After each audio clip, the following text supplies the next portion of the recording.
Hey guys, welcome back. चलिए शुरू करते हैं एक्सरसाइज 1.1 एनसीईआरटी का। The first question is use Euclid's division algorithm to find the HCF of 135 and 225। जैसा कि पिछले वीडियो में हमने सीखा था यूक्लिड्स डिवीजन एल्गोरिथम का यूज करना। So let's apply here. सबसे पहले तो हम देखेंगे कि दोनों में कौन बड़ा है। Since 225 is greater then 135,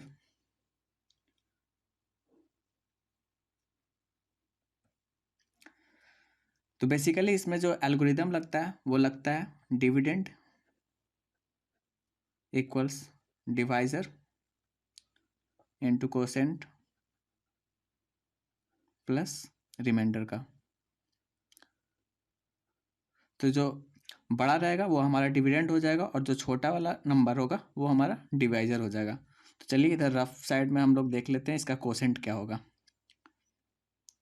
225 135 13 to जा 26 ज़्यादा हो जाएगा, 1 टाइम्स लगेगा 135 90। तो हमारा रिमाइंडर हो गया 90 और कोसेंट हो जाएगा 1 से। So let's put it out. We will apply the division lemma.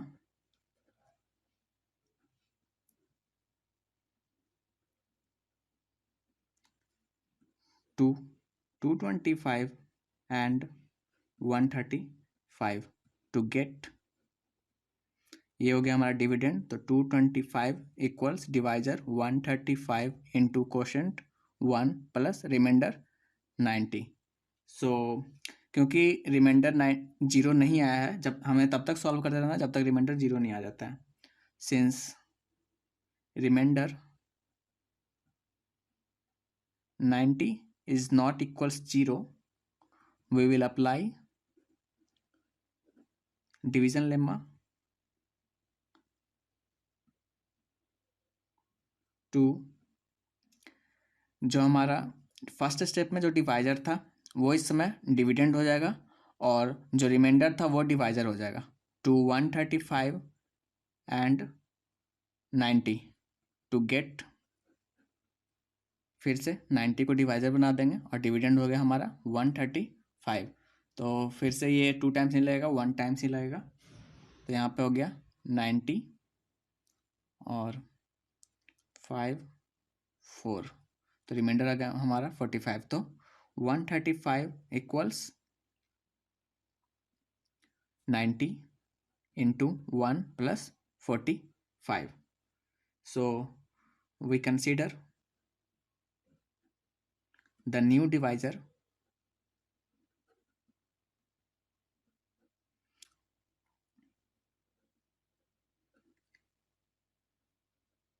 New remainder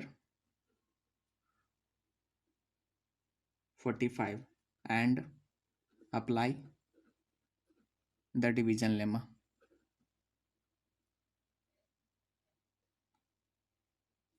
To get 90 equals 45, 2 times में 90 आ जा रहा है, रिमाइंडर हो गया इस बार 0। तो 45 इंटू 2 प्लस 0, हम यही खोज रहे थे। ठीक है, जब हमारा रिमाइंडर 0 हो जाएगा तो हम इस प्रोसेस को स्टॉप कर देंगे। So the reminder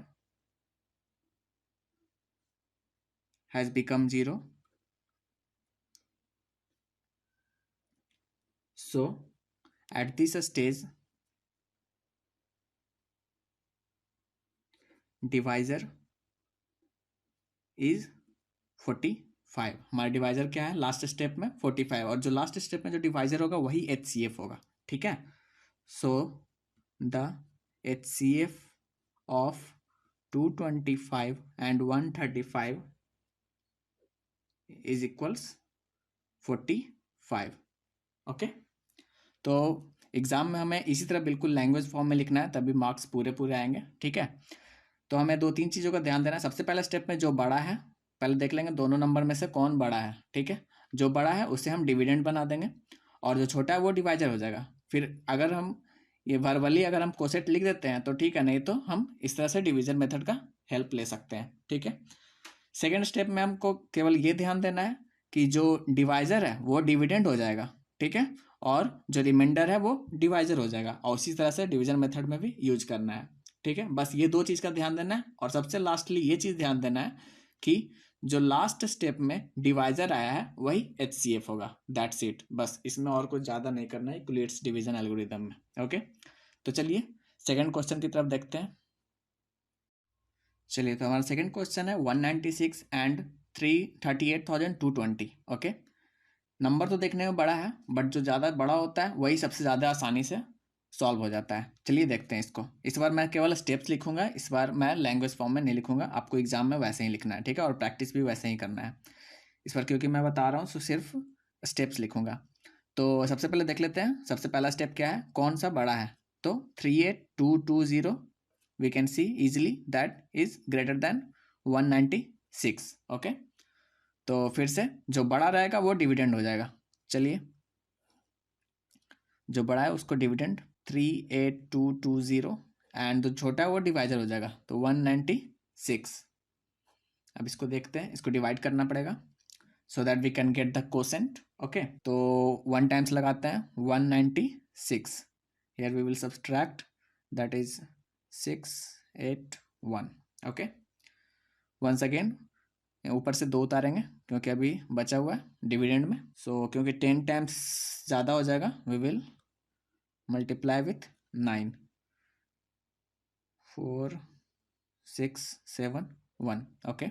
once again we will subtract 8 9 0 उतारेंगे नीचे, और फिर 19 5 जा 95, आई थिंक 5 टाइम्स लग जाएगा, तो हो जाएगा 0 8 9, ओके। तो फाइनली वी गेट 0, एक ही बार में 0 हो गया, एक ही बार डिवाइड करना पड़ा, और हमारा कोसेंट हो गया 195। तो here we will get 38220 equals 196 into 195 plus 0। तो हमने क्या सीखा था, जो लास्ट स्टेप में, यहाँ पे हमारा फर्स्ट स्टेप ही लास्ट स्टेप हो गया है, ठीक है। तो जो लास्ट स्टेप में जो डिवाइजर होगा वही HCF होगा, सो HCF of 38220 and 196 is equals 196. चलो, moving to the next question, and that is 867 and 255. Once again we can see that 867 is greater than 255, तो हमारा डिविडेंड हो जाएगा 867, ओके, एंड डिवाइजर हो जाएगा 255। वंस अगेन 25 3 जा 75, आई थिंक 3 टाइम्स में लग जाएगा, ये हो जाएगा 5 6 7, ओके। Subtract 2 0 1, okay. तो हमारा रिमाइंडर हो गया 102। Let's write it down. So 867 equals 255, जो छोटा रहेगा वो डिवाइजर हो जाएगा, ठीक है, इनटू कोसेंट हो गया 3 और प्लस रिमाइंडर 102। अभी भी 0 नहीं आया है, let's move to the next step. जो रिमाइंडर होगा वही डिवाइजर बन जाएगा अगले स्टेप में, और जो डिवाइजर था वो डिविडेंड बन जाएगा, तो 255 2 टाइम्स आई थिंक लगेगा, हाँ। और यहाँ पे हो गया 204, we will subtract, that is 1 and 5। ये हो गया फर्स्ट स्टेप, ये हो गया सेकंड स्टेप। सेकंड स्टेप में 255 इक्वल्स 102 इंटू 2 प्लस 51, 51 हमारा रिमाइंडर था। वंस अगेन थर्ड स्टेप में हमारा ये डिविडेंड हो जाएगा 102 इक्वल्स, और ये हो जाएगा डिवाइजर 51। आसानी से हमें दिख रहा है कि 2 टाइम्स में 102 होता है, ठीक है, तो हम लिख देंगे, और रिमाइंडर हो जाएगा हमारा 0। फिर से वही चीज़, लास्ट स्टेप में जो डिवाइजर होगा वही हमारा HCF होगा। बस यही 2-3 चीज़ का ध्यान रखना है, ठीक है। तो फिर हो गया हमारा HCF of 867 and 255 equals 51, okay. So next question is, show that any positive odd integer is of the form of 6q plus 1 or 6q plus 3 or 6q plus 5 where q is some integer, okay। बहुत ही आसान question है, देखने में थोड़ा अजीब लग रहा है कि क्या पूछ दिया, बट देखो सीधा सीधा ये बोल रहा है कि कोई भी पॉजिटिव इंटीजर जो कि ऑड इंटीजर है, तो odd integer means which can not be divisible by 2, okay, वो इस फॉर्म में होता है, या तो ये इस फॉर्म में, या ये इस फॉर्म में, और इस फॉर्म में। तो हमें यही शो करना है।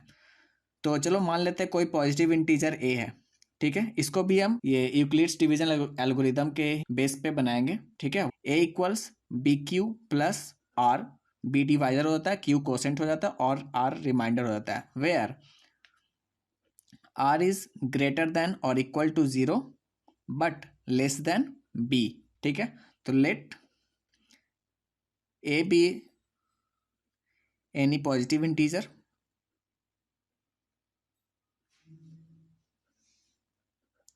एंड बी इक्वल्स 6, क्योंकि हमें शो करना है 6q+1, 6q+3 और 6q+5, तो b इक्वल्स 6 ले लेंगे, ठीक है। इस तरीके से हमारा हो जाएगा a इक्वल्स 6q+r, जहाँ पे r होगा हमेशा b से छोटा होगा, तो b यहाँ पे क्या है 6 है, तो हमारा r का वैल्यू क्या क्या हो सकता है, या तो 0 होगा, या 1 होगा, या 2 होगा, या 3, या 4, या 5 होगा, ठीक है। इतना ही होगा r का वैल्यू।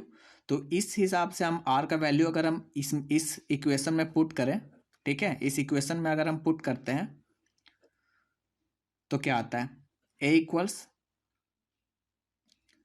यहाँ पे r 0 हो जाएगा, तो केवल 6q होगा। अगर हम r का वैल्यू 1 पुट करते हैं तो 6q+1 हो जाएगा। r का वैल्यू अगर 2 पुट करते हैं तो 6q+2 हो जाएगा। इसी तरह से 6q+3, 6q+4 और 6q+5, ठीक है। देखो यहाँ पे a इक्वल्स 6q+2, 6q+4, ये सब इवन इंटीजर है। क्यों? क्योंकि हम 6q को कैसे लिख सकते हैं, 2 × 3q लिख सकते हैं, और कोई जो 2 का मल्टीपल होता है वो इवन होता है, ठीक है। उसी तरह से हम 6q+2 को कैसे लिख सकते हैं, 3q+1 लिख सकते हैं, ठीक है। और ये भी 2 का मल्टीपल है, तो ये इवन है। उसी तरह से 6q+4 को क्या लिख सकते हैं, 2 × 3q+2, फिर से ये 2 का मल्टीपल है, तो ये इवन है। तो हमें क्या खोज रहा है, a equals a be the positive odd integer, हमें ये प्रूफ करना है। तो जाहिर सी बात है ऑड कौन सा हो जाएगा, ये जो रेस्ट बचा है वो ऑड हो जाएगा। तो a इक्वल्स 6q+1, 6q+3 और 6q+5 will be the positive odd integer.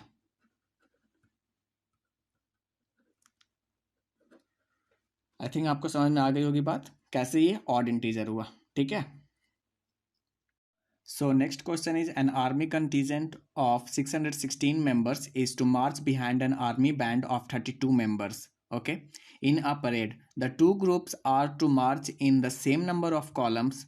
What is the maximum number of columns in which they can march? जहाँ पे यहाँ पे मैक्सिमम नंबर पूछ दिया, ठीक है, तो हमें HCF निकालना है यूक्लिड्स डिवीजन एल्गोरिदम का यूज करते हुए, ओके। हम अगर HCF निकालेंगे, that is highest common factor, highest maximum हो गया। अब क्योंकि कॉलम हर कॉलम में बराबर नंबर मेंबर होने चाहिए, तो कॉमन होना चाहिए, हाईएस्ट कॉमन फैक्टर, ठीक है। इसी वजह से हम लोग HCF निकाल रहे हैं यूक्लिड्स डिवीजन एल्गोरिदम का यूज करते हुए। तो हम लोग किस पे अप्लाई करेंगे, 616 and 32। Let's find out the HCF of, let's using Euclid's division algorithm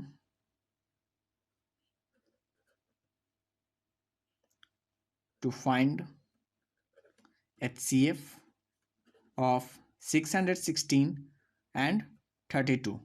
क्योंकि 616 बड़ा है 32 से, तो 616 यहाँ पे हमारा डिविडेंड हो जाएगा, 32 डिवाइजर हो जाएगा, sorry. So let's see what will be the quotient, okay. 32 1 time लगेगा यहाँ पे, 32 यहाँ पे बच गया 9, 2 ऊपर से 6 उतारेंगे, फिर से ये हो गया 9 टाइम्स लगेगा, 8 8 2 8 0 0. Okay, so here we will multiply. Quotient is 19, तो multiply with 19 plus remainder is 8. Okay, क्योंकि रिमाइंडर 0 नहीं आया है, once again we will carry forward this step, और फिर से डिवाइजर जो है वो डिविडेंड का काम करेगा, और क्लियरली यहाँ पे 4 टाइम्स में हमारा ये हो जा रहा है 0, रिमाइंडर हमारा 0 हो जा रहा है. तो नेक्स्ट स्टेप में हमारा क्या हो जाएगा, 32 equals 8 into 4 equals plus 0. Okay, हमारा रिमाइंडर 0 हो गया, तो हमारा HCF क्या आएगा, जो डिवाइजर होता है लास्ट स्टेप में वही हमारा HCF होता है. So the HCF of 616 and 32 is equals 8. Therefore the maximum number of columns in which army contingent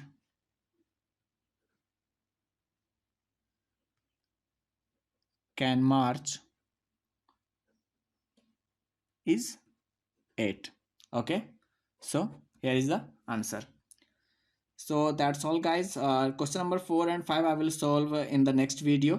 So make sure you have subscribed this channel, and so that you never miss any update from my channel. And अगर आपको इन 3 question में कोई problem होता है आप comment में लिख सकते हो. I will sort out that problem in the next video. So that's all. Thank you for watching. Have a good day ahead. Bye bye.